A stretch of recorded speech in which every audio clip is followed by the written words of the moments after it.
Prime Time Local News, serving the Lakeland and Midwest regions.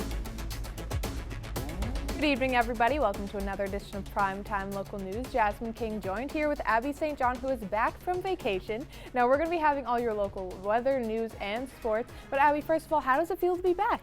It feels good. I had a nice little break, and it was good to be away, even if it was just Calgary. But it's nice to be back. What would you say is the most exciting thing that you got up to? Well, I was able to go to the zoo for free, so I didn't have to pay admission, which was pretty awesome, and that was fun just to walk around. And also going to Banff was pretty cool as well. Well, that all sounds pretty exciting. Now, one thing that I'm excited to see is what Eric Bay was doing today when he was live on location. Thanks, guys. Well, today we have made the drive out east to Waseca, and we're going to be talking a little bit today about the Waseca Community Days going on here this Saturday. So we're going to have a whole bunch of stuff which you can look forward to. And even if you have been here before, they're going to have some new stuff here going on as well. So you're definitely going to want to check that out. Everything does start here bright and early in the morning. So we're going to go through all that, what you do have to look forward to this weekend. But before we get to that, we are going to head back into the studio and take a look at your local news. Thanks, Eric. Well, rural and urban communities might be getting an internet boost. The Service Minister of Alberta stopped by the border city this morning as part of his Alberta-wide tour to discuss issues facing Albertans. Our Jasmine King has more. Service Minister Nate Glubish visited the border city and chatted with City Council as well as the local MLA about topics affecting Albertans. Today is the beginning of a cross-Alberta tour that I'm embarking on in order to consult with Albertans, especially on three topics, one being registries, another being rural internet or broadband infrastructure, and another one being the Mobile Homes Sites Tenancies Act. The topic of rural internet is one that was focused on more than others, as with new regulations put in place by federal government organizations, improving the internet connections for rural communities was higher on the Service Minister's list. Over the next 10 or so years, they've imposed some targets that 100% of Canadians will need to have access to some minimum thresholds of upload and download speeds. Over the next number of years, we need to work in collaboration with the federal government, provincial government, municipal governments, as well as private industry to find a path forward to meet those targets. Minister Glubish says currently in Alberta, around 80% of communities reach the minimum requirement, but in Saskatchewan, it's closer to 40%. Mayor Albers wants to make sure people from either side of the border in Lloydminster have that internet access. The discussions of the concerns in the community from business and residential about having access to the internet or improved access, more or less. Most people have access, but the upload and download speed are so critical in business today, as most of us know. More and more business is being done on the internet, so I think that's the important one. He got that message very clear. This was the first time in a few years that a service minister has visited the border city, and Glubish wanted to make sure he could visit communities around Alberta. It really surprised me that this is the first time in over 5 years that a Service Alberta minister has decided to go on a tour to talk to Albertans and listen to them. I think it's important that we listen to Albertans and to take their feedback and to take the time to answer their questions. The service minister will be back in the Lakeland area near the end of the month. Jasmine King, Primetime Local News. A huge success this past weekend for the Lloydminster District and District SPCA annual Clear Our Shelters event. Over the weekend, the local SPCA set the adoption fee for kittens at $50 and the adult cats were free. Throughout the weekend, all their cats were adopted. We had 31 cats go, so I think about 28 or 29 of those were on Saturday. Sunday, just the last two went, so yeah, we had 31 in total go. Before the weekend, the SPCA were dealing with an overcrowding issue with their cats, so being able to have all their cats go was a big deal for them.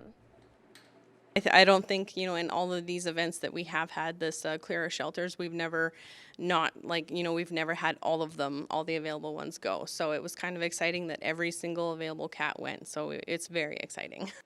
The SPCA is now accepting cats from their waiting list. If you have any questions regarding the cats, contact the SPCA. Now we're going to Eric Bay, who is on location today.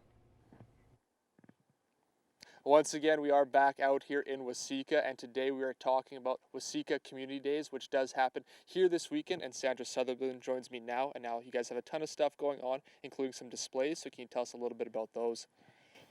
Yeah, we have the Maidstone, Waseca, and District Fire Department They will have a fire truck in the Jaws of Life here for display. The RCMP will also be coming with a vehicle to have on display. And the fire department, they're in the process of purchasing a new truck, which I believe will be delivered the first part of September. And they are also accepting donations to purchase the truck. And the village of Waseca would issue charitable receipts to anybody wanting to make a donation towards that. And now you obviously have a ton of different stuff going on, not just the displays. So what else do you guys have coming up here this weekend? Okay, we're starting out with a pancake breakfast at 8:30 in the morning. We have a farmer's market going starting at 10, and we have vendors inside and outside, and that runs till 4 o'clock. This year we have a silent auction, and we have quite a number of items in the silent auction, and it's going to run from 10 until 3. We have the bounce house coming from the Marshall Recreation Board. Also, we do have the Maidstone Gully 4-H are doing our petting zoo for us, and the Alan Hind and his crew are doing a old-time threshing demonstration, and the day wraps up after that with a haystack scramble. All right, thank you for this. We're going to have some more back from here once again, but before that, we're going to head back into the studio. Well, it was a chilly start to the day in many regions this morning. The sky did clear out. Lloydminster, we were 6 degrees, but it was much cooler in through many of the other regions. Murnum started the day at 1 degree. Vilna was at 2. St. Lena, North Battleford, and Dewberry, they all were at 3 degrees for the morning low. And Cold Lake and Wainwright, they started the day at 4. Tonight will be a much warmer night, so it won't be as chilly out there as you are going outside. And this summer was a little bit cooler because we did not reach 30 degrees yet. However, in the past 2 years, we have seen a 30-degree or higher temperature. In 2018, the hottest temperature was 32, and that was on July 6 and August 10. And from 2017, the hottest temperature above 30 degrees over there was 31.5, and that was on September 8th. So a little bit later in the year over there, and still we saw a 30-degree or higher temperature. This year we may not reach the 30 mark, but temperatures for the overnight tonight, it will be fairly clear out there, and morning lows will be in the double digits. So much warmer than what we saw yesterday. The winds are going to come around a bit out of the southeast. And tomorrow is when we start to see that warm front move in. Daytime highs are going to move up close to 26. Southeast winds 35 to 40.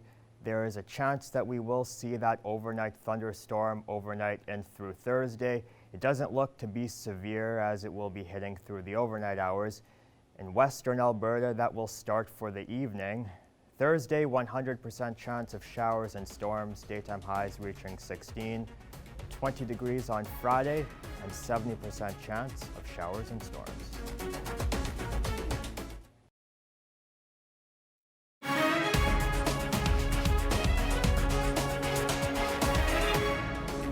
Welcome back. Well, it's been a not-so-sweet summer for honey producers. The cold, wet weather has kept bees inside their hives instead of getting out to collect pollen. As Global's Sarah Comedina explains, one beekeeper says it's one of the worst years he's ever seen. Tees Bees owner Jeremy Olthoff has 4,700 hives. On a good year, each hive can produce 150 pounds of honey, but this year he's only expecting half that. Primarily, it's been the weather. A lot of years it's mites or brood disease, but this year, for pretty much the whole province, it's been the weather. Just too many days like this where it's cloudy and the bees can't fly. Bees across the province are suffering. In the south, it's too hot and dry. In the north, bees are fighting off disease. And in central Alberta, it's too wet. According to the Alberta Beekeepers Commission, many are facing total crop failure. They're predicting a 50% of normal harvest all the way to zero. So that's huge for the commercial beekeepers, and it's huge for the industry as a whole. There are about 180 commercial beekeepers in the province, along with 1,200 hobby keepers.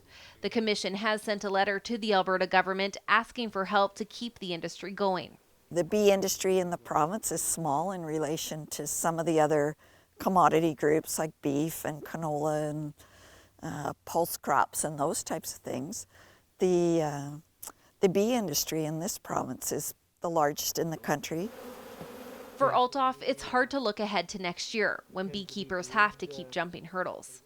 You know, after a poor year crop-wise, if we go into a bad year and have another bad winter and high losses, it's going to be really tough on a lot of beekeepers. Sarah Comadina, Global News. And now we're going to take a look at your egg prices.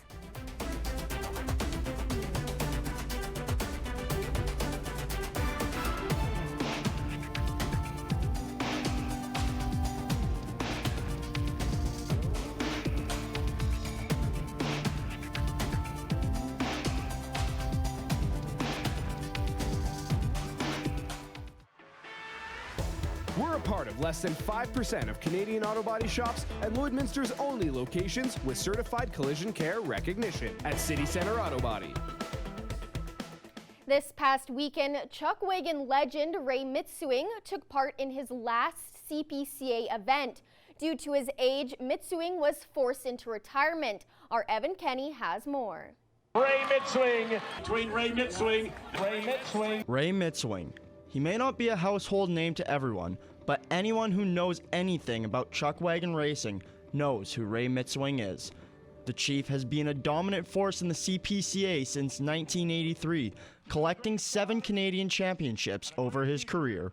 Ray Mitsewing and the tremendous career he's done for us, and being a mentor to us young drivers and watching him as a kid and getting a chance to actually race him in the final, and that was his last go. So I mean, that there too is a big, you know, that you couldn't ask for any better championship to be with a guy like that. Although it is his age taking Mitsewing out of the game, it's not because his 35 years of experience are slowing him down. Mitsewing has finished in the top 10 in each of the last 12 years, including second place finishes in this year's final dash and high point standings. You know, I got no regrets that I'm retiring, and I look forward to helping him and Devin out in wagon racing. So, well, the highlight of my career has got to be right now, you know, like... And Dale Mitsewing, Val's Drilling, the reigning CPCA champion. Being my last year to have one of my boys race against me, it's a real pleasure. Ray's legacy goes further than trophies. Dale, Devin, and Darren Mitsewing, all sons of Ray's, are carrying the torch. Dale and Devin are both CPCA champions, with Devin getting his shot in 2011, and Dale rewriting the record book as a rookie last season. Darren is an outrider, still at his family's side. The family aspect of it, I guess, we're a tight-knit family, you know, and then the boys all supported me all these years in wagon racing, and I'm not going to give it up. I'll help them out and hopefully see them in a winner's circle here next year. Evan Kenny, Primetime Local Sports. And now we're going inside the CPCA with Greg Buchanan. Inside the CPCA, brought to you by the Canadian Professional Chuckwagon Association. This week's edition of Inside the CPCA, joined right now by the 2019 Canadian champion is Todd Baptiste, capping off a tremendous 2019, the High Point Award winner, the runner-up of the Calgary Stampede in the aggregate as well as in the dash. Todd Baptiste. Todd, talk about this moment in time for you right now. It's pretty hard to really explain it, Greg. You know, after hearing what you just said, you know, maybe later on in a couple weeks we might be able to really sink in, but right now we're really enjoying what's happening. Was there one moment, and I know we talked about this is in spring training, where you felt you had an outfit that could do this? Yeah, definitely. Come North Balford, they were able to run off a 1-2-3 barrel and finish and come home. So that was huge for us to be able to have that going into this season and going into Calgary. So, I mean, it was really good from the get-go, and I'm very proud of my horses and my barn crew and everyone that included that helped out. And, you know, it was hard work, but today is all paid off.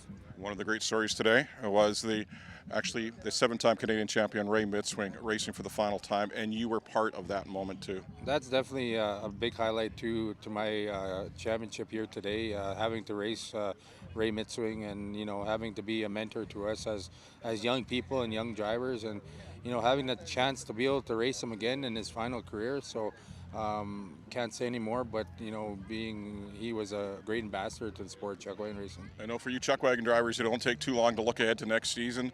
You have today and then start tomorrow looking at 2020. You definitely have to always be on top of your game here with these guys here, because I mean, the competition's tough and you always have to try and build. So, you know, we'll be doing the same here off season, and hopefully we'll have another shot at it next year. And that is Todd Baptiste for Inside the CPCA. He is your 2019 Canadian champion.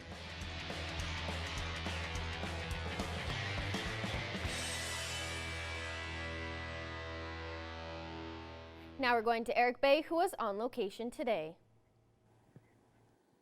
Once again, we are back here in Waseca, and today we have been talking about Waseca Community Days going on here this weekend, and Sandra Sutherland joins me once again, and now obviously a ton of work did go into putting this on the road, so can you tell us about that work? Okay, I guess we decided last year, after we had such good reception from everybody who attended, that we would go ahead and do the third year. We changed things up a bit. We had a really good committee, worked well together. We got some really good volunteers, and we just wanted to include everybody, and it's important. We got a little bit of everything going on. We got the emergency services, and we're a joint fire department with Maidstone and the RM of Eldon. They're purchasing a new fire truck, and it'll be delivered in September. They will be here. We have a little bit of new and old, like with the threshing machine demo. And the new stuff, the bounce house for the younger guys and younger kids, and our silent auction.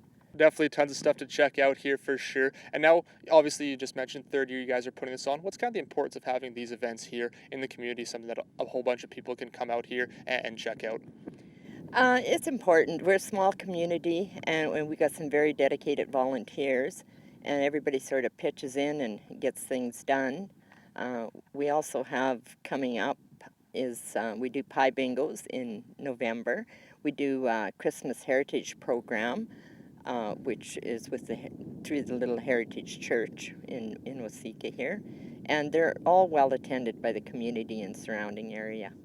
And we appreciate that. The funds go to the community center to help with our different projects and to pay the bills, the power and heat and stuff, and we're good. All right, perfect. Definitely got to keep those lights on. Thank you for this. We are going to have some more back from here in Waseca again as we continue to talk about the Waseca Community Days. But before that, we are going to head back into the studio. Well, thank you to Mike for sending me this weather photo. This was actually taken from Meadow Lake yesterday. So you can send me all of your viewer photos to my Twitter or my email, and I will show them to you on the air all this week. As we look at the satellite map, we have the high pressure system that came through last night. So that's what cleared the skies and really allowed the temperatures to fall close to zero in many regions. Tonight will be a much warmer night in through the city and surrounding areas as well. We're going to start to see a southeast wind as the warm front moves across the region. So this will also allow the warm air to move in from the south. So daytime highs tomorrow in Lloydminster, making it up to close to 26 degrees for the daytime high. Going to start to see some showers and storms develop in the lee side of the Rockies for tomorrow evening. That will start to move towards the east. Doesn't look to be too severe as the timing of the system looks to be a little bit late. However, we do have some moisture in through parts of the province. If the system were to come a little bit earlier in the day, it could be a very severe weather day, but since it wants to come more towards the evening hours, that could prevent the storms from getting too severe in nature. Cold front, that's going to be the story for Wednesday night and through Thursday, so as that moves through, temperatures are going to fall and we will see some showers and storms throughout the day. So satellite radar map, there is really nothing going on because just mainly sunny skies throughout the day today. And tomorrow should be a mix of sun and cloud in the afternoon and showers by the overnight hours. And daytime temperatures for tomorrow, 27 Wainwright and Provost, 25 in Vermilion, 24 in St. Paul, 24 Bonnyville, 28 Macklin, 24 Maidstone, 23 St. Walburg and Meadow Lake, and 22 in Green Lake. So North Battleford, 7 p.m. should be 20 degrees and sunny skies, 8 degrees for the overnight, clear skies and daytime highs tomorrow reaching 27, southeast winds 30 to 35 kilometers an hour. Cold Lake, 7 p.m. should be 21, 10 degrees for the overnight and 26 for tomorrow. It's going to be gusty through all regions, southeast winds 30 to 35 kilometers an hour. And Lloydminster for tomorrow should be 26, but we will be 21 for 7 p.m. tonight and 13 degrees on the overnight. There is that chance of an overnight thunderstorm Wednesday and through Thursday. It looks to be pretty rainy on Thursday, 100% chance of showers and storms. Daytime highs only 16, 20 on Friday, 20 on Saturday, 21 Sunday, 18 Monday, 17 on Tuesday, and could see some showers and storms.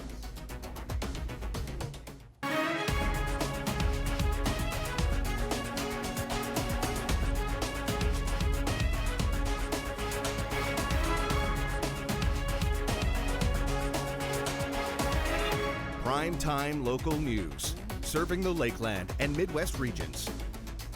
Welcome back. Well, a 500-year-old mummy of an Incan girl has been returned to Bolivia more than a century after it was donated to a museum in Michigan. The girl, known as Nusta, has amazed many archaeologists because of its incredible state of preservation, best captured on its hair. The mummy dates back to the second half of the 15th century. The girl was 8 years old when she was buried, although who she was is still a mystery. Now we're going to Eric Bay, who was on location today. Once again, we are back here in Waseca talking about Waseca Community Days coming up here this weekend. And Sandra Sutherland joins me now. And now you guys have a ton of stuff going on for all ages to check out. So can you tell us a little bit about what there is doing here? Yes, we got face painting. We got Larry the Balloon Man. He's coming to twist balloons for us. We have the bounce house. Lots of displays and demonstrations. Buzzsaw demonstration. The old-time threshing demonstration. We have, I don't know what else to say. No, all good. Tons of stuff to go on for sure. That's all right. And now, obviously, tons of stuff to check out, as you just mentioned, went through. So if people do want to come out here and check it all out, how can they do so? Okay, well, there's no admission for the day. It's being held at the community hall, inside and outside in the parking lot. We have the pancake breakfast to start off the day at 8:30. We have a barbecue lunch, hot dogs, hamburgers, corn on the cob, and that starts at 11 and runs till around 3. So we invite everybody to stop out and check it out. All right, perfect. Now you do mention that food, so people do want to come out, see. What would you say maybe for you, if anybody were to come out here, what they would definitely have to check out, if anything? Our silent auction, that's new this year. The horse and wagon rides, that's new this year. We have stuff for activities for all ages, something to interest everybody. We invite everybody to come out, and we have lots of great volunteers, and we thank them for helping out with the day. And our committee is, can I list their names? I mean, if you want to, go ahead. Give them some recognition. That's all right. Sure. Our committee members are Deborah Setter, Tashi Lama, and Felicia Kelsch, and myself. It's fairly easy to plan, but we hope everybody comes out and enjoys it. All right, thank you for this. We're going to have some more back from here once again, but before that, we are going to head back into the studio.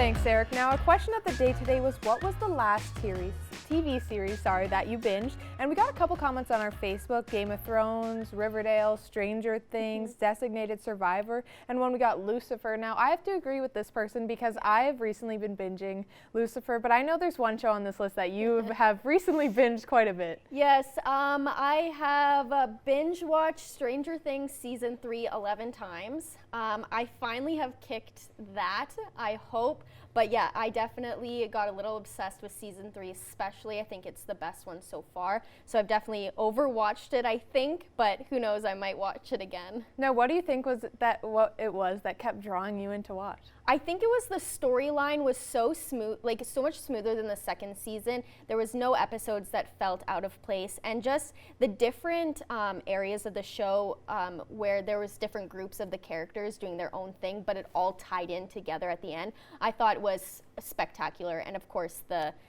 editing and the graphics and special effects were just phenomenal. Well, I have to agree with you with that list because Stranger Things is one of my favorite shows. Now, one thing that is my favorite is Pet of the Day picks. So here is Kona. Very, very adorable. I love that little towel on her head. Yes, super cute. And here's Taz. Gorgeous eyes. Yeah, that is a beautiful eye. Yeah. And next up is Jack. Very, very adorable. And this is Stella and Thundercat. I love Thundercat. That is an awesome name. Great picture. And here is Maple Syrup and Harley Quinn. Very adorable, wearing little jackets. Super cute. Thank you for sending your pics to our Facebook page, and we will be giving away a PetPad gift card at the end of this week. We want to see your pets. Send photos of your pet and their name to our Facebook, Twitter, or Instagram to have them featured on Pet of the Day. Your name will be entered into a weekly draw for a gift certificate from the PetPad. Heather Somm is joining me today on Primetime Local News. Heather, thank you so much for joining us. Well, thank you for having me. We're here to talk about a very special event that's happening this Thursday at Station 51. First of all, can you tell me about the event itself? Well, the event is a fundraiser for my friend Suzanne Eli. She has been diagnosed with stage 4 aggressive cancer. So we're trying to help raise funds and money towards her medical and traveling expenses. It's going to be from 8 p.m. to 2 a.m. We're having tickets available at the door for $20 for an entry fee as part of a donation. Okay. We're going to have a live DJ there as well. We're going to have some door prizes and a silent auction going on as well from donations from local businesses to help raise funds. And that way there's something there you see you like, you can bid on it, try and win it. Yeah. It'll be a good time. Can you tell me, just in regards to planning all of this, was it something that you just decided to do last minute, or is it something that's been in the works for a while? It's kind of been in the works for about a month. My other half, Dave Young, he came up with the idea and really wanted to do it. And so I've kind of been brought on board as support and helping organize things as he's had to be away for family business over the past few weeks. So it's going to be basically a dance and kind of just a fun event where everybody can just go and enjoy and then hope to raise some money as well? Yes, we decided we're going to have a fun event where people can dance and socialize, meet each other, help support someone in their community. Even if people decide not to come to this event, it's always important to make sure that you're helping support other charity fundraisers in town, because everybody does need help once in a while. So this is our effort to try and help out really good friends of ours that are going through a really rough time. Have you set a goal? Is there any goal in mind, or is it just as much as you can possibly raise? We're just raising as much as we can possibly raise. We're not trying to set a goal or anything, because we just want to make sure that people are aware that there's just options out there to help support your community. Now, will she be there? Will your friend actually be there? She's going to be there to make sure to say thank you and be there. And well, that's nice that she actually is able to make it out too, because sometimes with these events, obviously it's a very, very rough time for her, but her actually being able to attend and see the people supporting, that must be something that she's looking forward to as well. She's looking forward to it, and we tried to time the date in between her treatments so that way she could hopefully come out. And if people can't make it there, is there a way that they can still make donations? Well, if they would care to make a donation, the Econo Lodge, I know they're accepting donations at the front desk there. We have people there who love to support the community. A big thank you to Alex, the owner of the Econo Lodge in Station 51. He is very supportive, and he said today that if there's community events or charities that need help, he's willing to help out in any way because he wants to build a strong relationship with the community as well. Okay, well that's great. It's always nice to hear when local businesses want to be involved, which is helpful for events like this. So we're just running out of time here, so just once before we go again, the date, the time, the location, and the cause, please. Okay, so it's happening this Thursday from 8 p.m. to 2 a.m. at Station 51. Tickets are $20 at the door. And come on down, have a great time, meet some people in your community, and help support a great person and raise awareness towards cancer and different types of cancer. Okay, great. Well, thank you so much, Heather, for joining me today. Really appreciate it. Thank you for having me.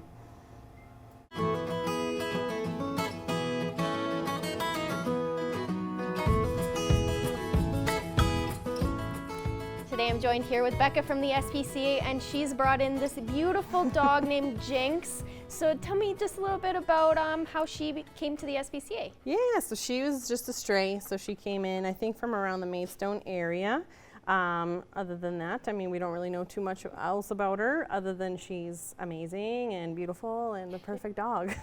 And how is she temperament-wise around dogs or other cats? She seems pretty good. Like we got the one cranky lady at the shelter that doesn't like any of the dogs. So she tends to give her a little bark here and there, but other than that, she seems to be pretty interested in meeting all the other dogs that are interested in meeting her, for sure. And we were talking a little bit off camera that she does have a little bit of training in her because she's pretty good with commands, right? Yeah, like she seems to kind of know her sit and stay kind of thing.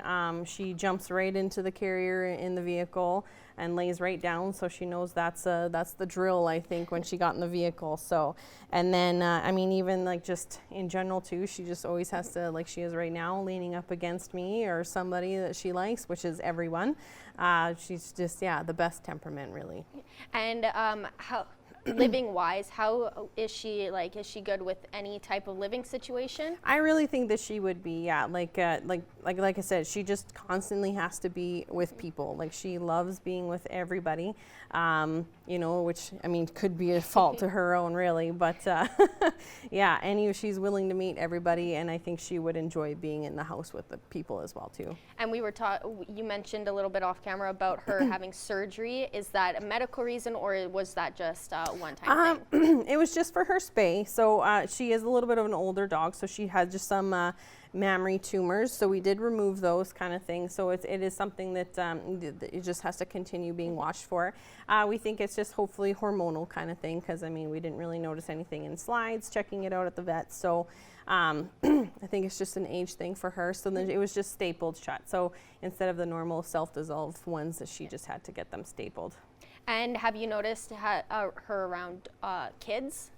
Yeah, like she just, I think, you know, as long as they're being nice to her, she's going to be nice to them. Like, you know, obviously, again, we always say, like, don't let your kids, like, I mean, obviously you see me playing with her ears and stuff, but I mean, no pulling, things like that. Because I mean, all dogs will have a limit kind of thing. But she, like I said, she's got a fairly chill temperament.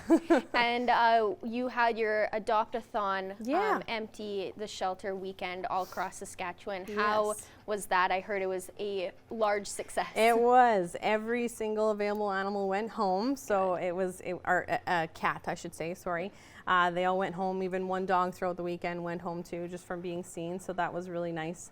But yeah, we had, I think, 29 adoptions on Saturday, so it was a busy Saturday, and then Sunday we had 2 left, and they went before 2 o'clock. So I went home early. No one needed me. So which is incredible. Yes. And really quickly before we wrap up, you had mentioned that you'll be at the mall is throwing a glitter night. Yes. And they're selling tickets right now, and the SPCA will be there. Yeah. So Corks, they wanted us to be their charity, so we're going to sign up with them, and then so we're going to sell some tickets as well too. But yeah, so all the proceeds from the tickets go to us. All right, well, perfect. Thank you for bringing in Jinx and coming in to talk a little bit about what the SPCA has been up to. Oh yes, I'm sure she's quite happy to be here. Yes. Once again, we are back out here in Waseca talking about Waseca Community Days, and there's a whole bunch of different stuff to check out all day here on Saturday. Everything does kick off at 8:30 in the morning with that pancake breakfast as well. Lunch will be available, tons of different food, including pie, so that should be great to check out as well. We did talk a little bit about the displays they will be having. The fire department will be out here with their fire trucks, checking that out as well. And it doesn't cost anything to come out here and have a good time, but they will be accepting donations as the Maidstone Fire Department is looking for funds to purchase a new truck, so you'll be able to come out, check that out as well. As well for the kids, they do have that petting zoo from 4-H before they do end things off with a threshing demonstration at about 2:30, and then the haystack scramble where the kids can go through prizes in the hay. So that's all we have from here tonight. Now we'll go back into the studio where they'll wrap up tonight's newscast.